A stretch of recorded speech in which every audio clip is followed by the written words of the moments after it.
Hello, this is Dr. Jeff Kim, and I'm at UCI, beautiful campus, and today at an awesome conference. It's talking about Korea.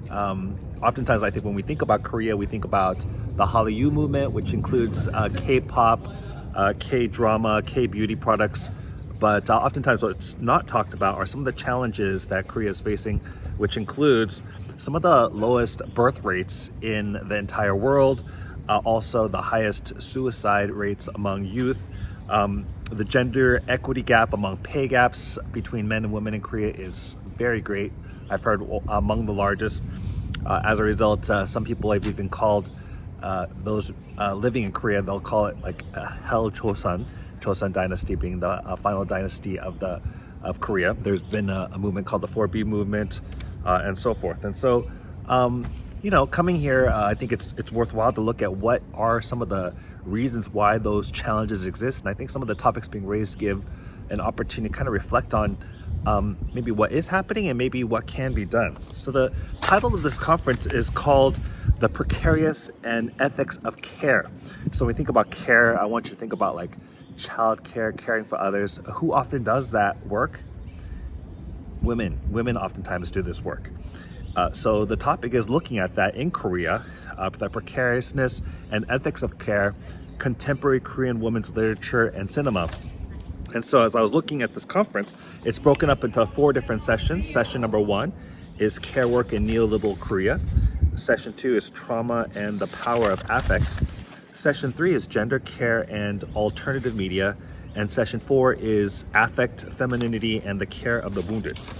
So as I attended that first session on care, I was just reminded of the exploitation of a lot of the care workers, oftentimes very low pay, low status work, and oftentimes a devaluing of that work, even though it's very much needed for the economy. And even women who do enter in those very high level corporate worlds, they're also oftentimes dependent on this care work.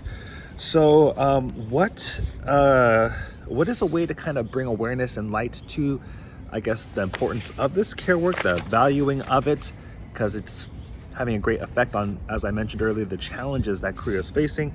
I wondered in my Korean American Studies class if this is where stories of resilience could be a benefit and valuable to discuss. It could be looking at historical figures who are women in Korea, and also Korean Americans and their huge impact in the world. I think it's very important to know these stories, tell these stories, as I think they are aspirational and inspirational in many ways. And then secondly,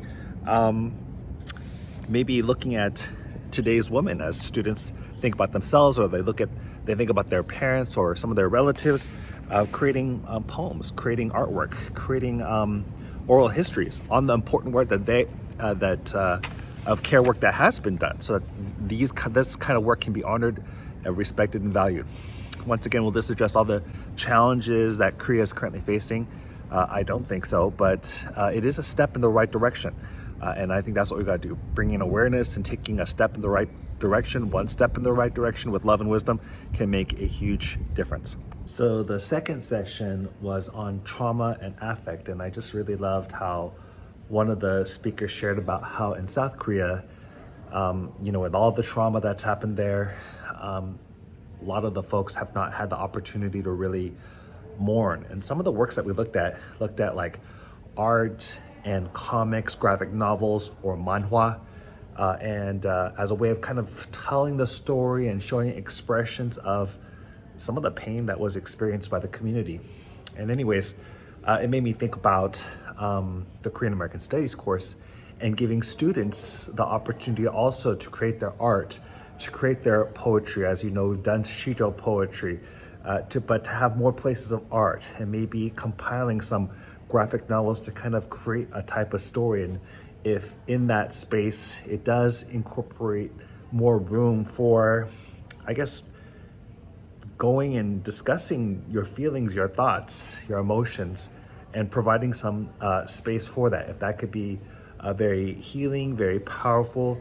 I'm reminded of the idea that when the work is created, it becomes complete when the audience has looked at it. So as students create the work, looking at one another's work can be very powerful in kind of shaping what they are personally thinking, what they are personally feeling, so that it's not just the person, the student who's creating the work, but it's also looking at one another's work that can create new meanings and new understanding as well for a different audience. So I think that could be very powerful as we think about the virtual museum as well.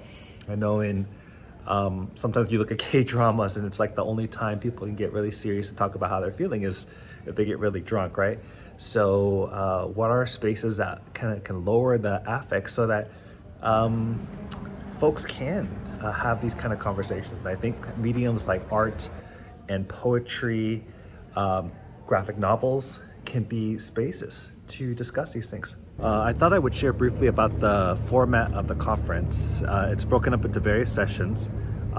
It typically has about 4 people per team.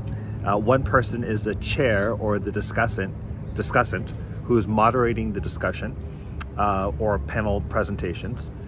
Then there's panelist number 1, panelist number 2, panelist number 3, each going for maybe about a little less than 15 to 20 minutes. And so they each present their different piece. They're very articulate, very scholarly, very academic. Each person goes one after another.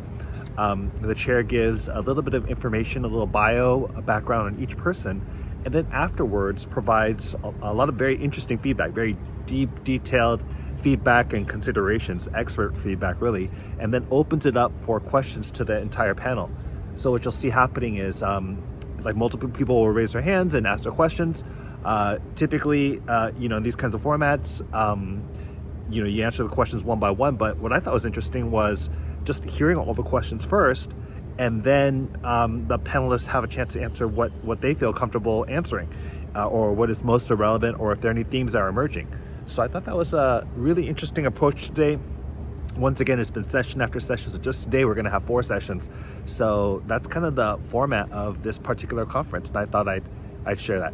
So my last takeaway from today is actually on the topic of feeling vlogs, sometimes also referred to as healing vlogs, where it's oftentimes women who do this, but they create vlogs themselves, doing some ordinary things, but with some peaceful music, simple phrases, but it's oftentimes very healing and therapeutic, a lot of people say.